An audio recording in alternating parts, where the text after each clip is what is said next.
Cory, great to see you. Before we start, just give us a little bit of background on the relationship between you and statistics and how long you've been doing this sort of stuff.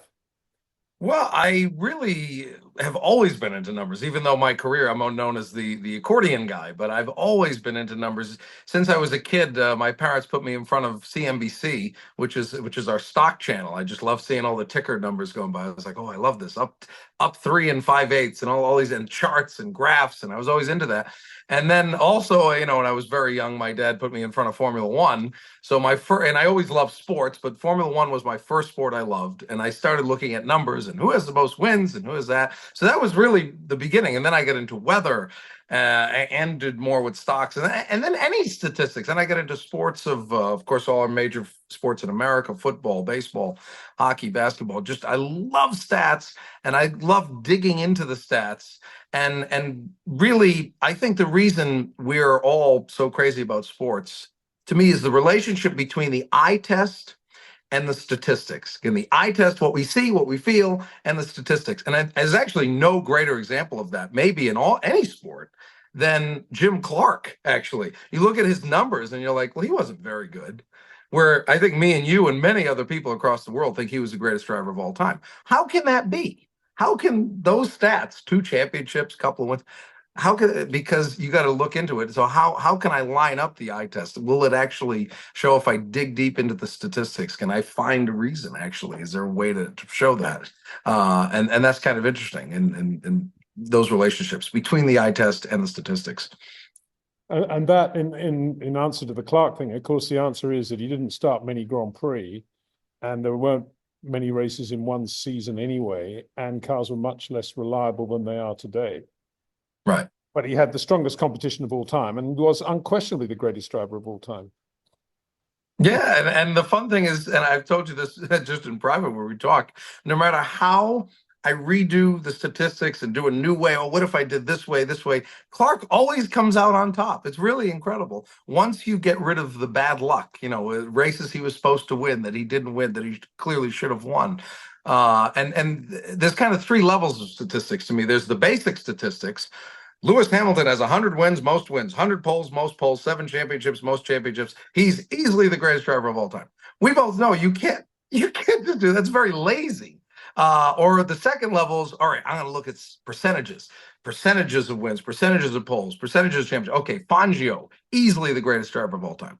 Well, as much as Fangio might be the greatest driver of all time, he's not easily the greatest driver of all time. So you got to go deeper than that to really figure out what's going on here. The basic level, the percentage level, it's not enough. You gotta dive deeper. And how can you do that? Especially with racing, it's really hard because it's not just the driver. It's not like how many touchdown passes did Tom Brady have, and it's way more difficult. If you hit a bird in a race and you were leading by a minute, you should have won the race. It wasn't your fault you hit a bird. So or this engine went. So it's those things. And we're going to get on to that luck element as well as we go through it, I guess, is the best way to do that. So let's have a look at, we've got this guy, Max Verstappen now, 4 times world champion. And this is by no means a disclaimer from your point of view, but you've obviously watched Max from the start of his Formula One career, right? You've been into Formula One for a lengthy period of time now. Oh yeah, since I was 2. So and I first met Max actually at Helmut Marko's house in 2015. And I felt then already, just by watching all his videos in F3 and all his previous races, I said, this guy is special. I think this guy, and I told him that day, it was a July 3rd, I think, 2015. I said, your ceiling is Senna. That's what I think. I said, your ceiling is Senna. I might have been wrong. It might be higher than, but I said that back then to him at Helmut's house in his living room, and it just seemed like it. He had that special quality about him that very few people have. But to see it actually come to fruition is really something special. Okay, so now let's have a look at some of his stats, and I'll leave it to you in the order in which you want to talk us through. Yeah. So let's see. Let's go. Maybe right to this guy is probably the best way to go. So just to give some people aspect of how I do some of these statistics and me trying to get rid of bad luck. So Hamilton fans are going to be very happy with some of these stats. And also Jack Brabham fans. To me, he won 4 titles. Well, hang on, just explain this. What is your definition of bad luck? Where is the bar on that? Well, I mean, of course, it's, you know, it's not objective. It's going to be subjective. But I mean, it could be something if you're a Senna fan. To me, Senna wins the 1989, Suzuka, especially now that we've seen that other camera angle where Prost turned in on him. It's like, okay, so he gets that win. And other races like that, the famous Jim Clark at Monza race, where how many times he should have won that race, or George Russell at the Sakir. Was it 2020 when he sat in for Lewis Hamilton? He should have won that race twice. Like, that's a race he wins, not Sergio Perez. So but I noticed there you haven't given Jim Clark the 62 World Championship. And he started that South African Grand Prix finale from the pole and was leading easily when an oil plug came loose and he lost the race to Graham. Yeah, he wins that one, but it's still overall not enough because there's other races where people should have won and didn't. Okay. Fangio should have won that by about 6 points. I was looking up that earlier today. Yeah, so to me, Fangio won 6 of 7 season he competed in. It's really astounding. But the Hamilton, what's really amazing for Hamilton fans, they can't get over 2021, where really Max won that title easily. It shouldn't have come down to the final race. If you're a Hamilton fan looking for the 8th championship, to me it is 2007, where we still have no answers of really what happened in Brazil. And that's the season, especially his rookie season. That would be a crown in his jewel in his crown. It's 2007 that to me. He does have 8 championships in my stats, but it's 07. He barely loses 2016. Okay, there's another example. Of course, Hamilton wins Malaysia in 2016, just like, of course, Hamilton wins Abu Dhabi 2021, no doubt.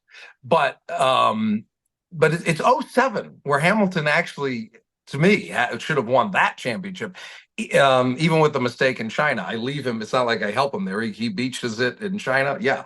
But Brazil, what happened? I feel like Hamilton fans, they keep barking up the wrong tree with 2021, which to me was just an easy win by Max if you take out things that shouldn't happen. But 2007, he should have won that thing. And there was a lot of things going on with McLaren and who knows. But anyway, but championships are one aspect. You can just go by who has the most championships, but there's some differences in here. Okay. So and this actually, I had the statistics for you for Lewis fans, how close 2007 was. I have a system more like 10-8-6 and so on. I give a point for pole, a half a point for fastest lap, point for a hat trick, different things. But even as different as it is, there you go. I gave him 5th place at Brazil. Also, I gave him pole at Hungary. The one where, what was that? That was the Alonso one. Yeah. So he wins by a point. And then in 2008, it was a point in real life. Well, it was a point in my statistics too, as different as it was. I, of course, changed a lot of things up. And it ends up being still a point win for Hamilton. Kind of funny how a lot of times they end up being the same thing with a totally different system. 2016, very close. But not quite. And then here's 2021, just for people that are obsessed with 2021. To me, it's like, and that's in my system with the 10-8-6, 5-4-3-2-1, and all these different things. It's just, and even by the normal 25 point, if you go by that, it's just Max to me should have won Bahrain because Hamilton went over turn 5 there, 29 times during the race, and then Max does it to pass him and they penalize him. But even if not, Azerbaijan, he should have won, but Hamilton should have finished 2nd in Azerbaijan. That's the thing that Max fans forget. Oh, he should have won Azerbaijan. Yes, but if his tire didn't blow and he went in the wall, Hamilton was going to finish 2nd. So you got to give him 2nd in that race if you give Max the win. So it's only a 2-point gain. No start Hungary. That's just for the stats. And of course, you got to swap Hamilton and Max in Abu Dhabi. But okay, that's just just some different ideas of how you fix things like Jim Clark's career. So here's the run. This is the run we're talking about. I always look for what is the best run from one race to another race in someone's career. And that started to me at the Bahrain 2020. The next race was the one where everybody got crashed out there at turn 3, was it? Or remember, that's where they had the crazy Sakir track. So that one doesn't count in his starts. But then he wins Abu Dhabi 2021, 2022, 2023, 2024. I stopped the run after the Austria sprint because we could all debate all day what happened in Austria in the race. So there's no point debating, well, what should have happened, blah, blah, blah. So just forget it. And then Red Bull didn't do well after that. So this is the best chunk of his career he'll probably ever have, is the very end of 2020 through that middle of 2024. And it's just incredible what he did. 53 wins out of 73 races. Like, that's insane. And we'll see where that matches up with other people later. First and second, that's really the most amazing thing. He finished first and second all but 6 times in those 73 races. It's crazy that he was able to do this. And you can say, well, what about other drivers in dominant cars? Well, we're gonna get to that. So here is that run we're talking about versus Lewis's main run, which is 2014 through 2021, right? You don't want to put in stats after 2021 because they're not good. So 2014 through 2021. And you look at the percentages and say, well, look, Lewis dominated Formula One during that time. Well, actually, he won 50% of the races, which is incredible. But Max won 72% of the races. Okay, well, he finished first or second in 73% of those races. Max finished first or second almost 92% of the time. Podiums, 84% for Hamilton, 94% for Max. Poles is much closer, 45% Lewis, 51% Max. Hat tricks, Lewis had 17 hat tricks out of 154 races in that time frame. Max had 14 out of only 73 races. And Grand Slams are similar, even though Max had half the amount of races in this period. So he totally crushes him in that period for looking for what's the best period of time. And now we're going to go through better races. Vettel, 2010 through 2013. Max easily beats him in all these categories. Easily wins in this. Okay, let's go to Senna. Okay, how can you compare Max with Senna? Well, here's Senna, 88 through 91. And of course, there's a couple more wins that Senna gets in my stats that he doesn't get in real life. And even with that, Senna won 52% of the time in this period. Can't come close to Max's 72. Senna, 68% first to second. Can't come close to Max's 92%. Podiums, 80%. Max, 94%. Poles, of course, Senna beats him in poles. 69% of the time he got a poles in that period in those 4 years. Max, 51%. But in the other categories, fastest laps, hat tricks, beats him. Grand Slams, very similar, and they both won all 4 titles in my data, but still better than Senna's run. Okay, let's up the ante. Let's go to Schumacher, 1999 through 2004. Max still beats him in all these categories. Still beats him.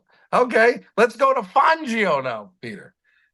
Wins, and now this is 53 through 57, when Fangio was just crushing it. All with different teams, though. That's a whole different thing, that he did it with different teams. But 63% wins to 72, 86% to 91% first or second. Podiums is similar. Poles, Fangio beats him, as does fastest lap. Although fastest lap is such a different era, you can't really compare that. Hat tricks, they're similar. And Grand Slams, Max got 5 of them in 73 races. Fangio didn't get any of those. They both won all 4 titles. So it's very similar. What you have just seen over the past couple of years is right in line with Fangio's dominance. Let's up it again. Ascari, I don't know if you'll ever see this again in those couple of years. Now, there's only 19 races to go by, but still, Ascari, and the young people watching this video, it's like, had Ascari lived, how good would he have been? You just look at this period. 14 of 19 races won, 16 of them first or second, 17 out of 19 podiums, 13 of 20 poles, 8 of 19 hat tricks. Almost half the races in this period were hat tricks, and 6 of 19 Grand Slams. It's nuts. And of course, he won those 2 titles. So, but it's kind of almost in line with what you've seen Max over much more races, but still. That's how good this was. And then, of course, yes, Peter, the best of all, Jim Clark, 62 through 65. And of course, I get when an engine goes out early, it doesn't count as a start. That's why there's 4 starts in 1964. There's only 4 races where you can actually counted as data. The other ones weren't worth it. But 21 to 26 wins, 23 to 26 first to second, 24 to 26 podiums, 23 out of 34 poles. My God. 10 hat tricks, 9 grand slams. And a perfect race I consider as the win, the fastest lap, the pole. You lead every lap and you win by 2 minutes or a lap. Just complete and total domination. So you have to go to Jim Clark to find someone that clearly had a better run than what we just saw from Max. And that puts it in perspective of how ridiculous what Max just did the past couple of years is in historical context. The problem with Hamilton's statistics is that he has had a dominant car for by far the most races and the most seasons as anyone else. And that's, when people say, oh, he has 100 wins, he has 100 poles. Yeah, he's had a total, not just dominant, a totally dominant car for 5 seasons of his career where there was 20 races in each of those. So, I mean, no one else has had anything like that. So now this is where it gets fun. This is the most important probably chart that we have. When I'm looking at drivers, I'm separating them into 3 categories. Well, one, you could say if you have a middling car, like say Verstappen had in 2015, there's no point in that. But the 3 different categories: seasons, yes, with a totally dominant car; statistics and seasons with a car capable of winning races but not championships; and then seasons with arguably the best car, capable of winning races and championships, but not totally dominant. So that would be both Ferrari drivers this year, both Red Bull drivers this year, both McLaren drivers of this year, where Mercedes would be in this top category of you can win races, but you're not going to win the championship. You couldn't do that. But the other 3 teams would all be in the bottom 3. And I made this little extra one at the bottom here in the middle for people that want to say Verstappen's car in 22 was absolutely dominant. I would say no, Leclerc got his more poles than Max did, and I don't know. I wouldn't call it a totally dominant car. I would say Ferrari and Red Bull were right around the same thing. So I put this category. If you must say Verstappen had a totally dominant car in 2022, we'll put the statistics together and it still comes out great. So something we're talking about, the eye test versus the statistics. If you ask most people in the world, who is the best driver? You gave him a crappy car and they do amazing things with it. Most people would say Senna. I would say Senna. Give him any car, he's going to make it fast. Well, actually, the data comes out like that. Senna in 85, 86, 87, 92, 93. A car that couldn't win championships in those seasons, but could win races.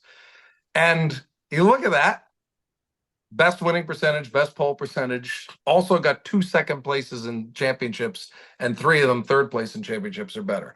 So it actually matches up with the eye test, that you give him a car that could possibly win races, he was the best at it. And there's not enough data for other drivers too far back, but you can see here, okay, Hamilton, I put 09, 10, 11, 12, 13, and the last 3 years in that category, where you could win races, you're never going to win the championship. Seasons in a totally dominant car. Ascari had his 2 seasons in a totally dominant car, but look what he did with it. And you look at this story, Fangio actually not that great in a totally dominant car. Vettel only 2011 and 13 did he have a totally dominant car, but he didn't do enough with it. I didn't realize that till I did the stats out. I was like, oh, Vettel crushed it in those 2011-13 seasons. Actually, not comparatively to everybody else. He only won 24 38 races in those seasons. He only got 24 to 38 poles. He only got podiums 33 out of 38% of the time, which is actually not as good as everybody else. You look at Verstappen, 21 out of 22 podiums last year, and if you count 2022 with it, 40 out of 43. So Vettel was actually he didn't match up with the other guys. You look at Hamilton, same thing, 62 out of 96. Yeah, again, you could talk about the teammate situation, but then look at the other ones. So Verstappen is right there, with Ascari's run or Clark. I mean, you really, because I remember asking you about this. I said, is 65, that was a dominant season, wasn't it? And you said, no, the car was not totally dominant. He just was so good, he made it look totally dominant. So I have 65 in the seasons of arguably the best car down here, but not a totally down. I mean, do you still stand by that? Is leave 65? Oh, I do. I'd say 63, Clark had a totally dominant car. Totally, Yeah. maybe not the right word, but a dominant car. Yeah. 65, the Brabham, the Ferrari, BRM were pretty quick. You know, he had a lot of opposition in 65. But Cory, I want to make one other point though. What about great drives in cars not even capable of winning, but nonetheless winning the race? Right. That would be that would take a lot of time to go around because I think no, you'd get maybe some Nigel Mansell moments in there. Well, you get some Jim Clark moments. And you 66, get some he Jim had a Clark 2-liter moments, right? Lotus against the 3-liter Formula One Ferrari, BRMs, and Brabhams, and he nearly Right. wins the Dutch Grand Prix, nearly wins the British Grand Prix. You know, he's absolutely stretching the limits of what's feasible. And yeah, and I also would add Nigel to that. I mean, those years at Lotus when nobody was looking at him in the active car, 82, 83, he was driving that, the nuts off that car. Nobody was looking at all because it was for 12th place or whatever, So how do you quantify all that? Well, that gets really tough because now you're looking at a car that should have finished 12th and finishes 4th. Yeah, now exactly. it gets. I'd be calling you all the time. What do you think of the the Tolman in this year? What do you think of the Matra in this year? That would get really really difficult. Yeah. But you look here, and remember, I was always a Vettel fan. Look down here. Okay, seasons of arguably the best car, winning races, and also possibly winning the championship. Vettel, that's 2010, 2012, and 2018, and just can't even come close to the other guys in this list. Just totally underdone. Where Clark is arguably the best here, and Verstappen, same thing, 34 out of 63 wins in those seasons, 54 out of 64 podiums. That's the thing with Max. You give him a car that's pretty darn good, he seems to always get a podium with it. In the same way Clark would do the same thing. So Fangio here does very well in those seasons. I mean, the 2018 season should have been, like, in many ways, the greatest F1 season ever. You have 2 4-time champions in pretty equal cars going at it, and Vettel bins it in the wall in his home race, and Hamilton wins. It's just like, that was, for a Vettel fan, that was devastating. I mean, you talk about choking, as we say in sports in America. That was maybe the biggest choke in F1 history. You got a tight battle, 2 cars. I think wasn't he in the lead of the championship at that point too? I believe And he he just crashes at his home race in the rain. Mm. So, but yeah, Clark does well in all these categories. That's the thing. Like, no matter how you slice it, Clark just comes out all the time.